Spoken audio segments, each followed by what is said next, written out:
আর নাই। আমাকে একজন জিজ্ঞেস করলো যে মেয়ে লোকের পিছনে নামাজ যে পড়া, মেয়ে লোক যে ইমামতি করতে পারবে না, এটা কোরআন শরীফের কোন আয়াতে আছে এবং হাদিসের কোন হাদিসে আছে যে মেয়ে লোক ইমামতি করতে পারবে না? তা আমি বললাম যে আগে আমার এই কথার জবাব দেন, আপনারটা জবাব পরে দিই। আমার কথার জবাব আগে দেন। মাগরিবের নামাজ কয় রাকাত পড়ি? ফরজ 3 রাকাত। 4 রাকাত পড়া যাবে না, এটা কোরআন শরীফের কোন আয়াতে আছে, কোন হাদিসে আছে?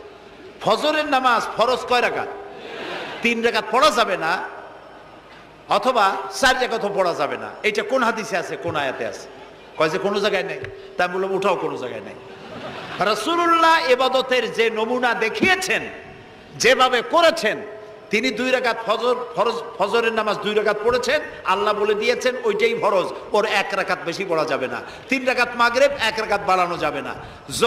জোহর সব দিন জোহর পড়ি 4 রাকাত।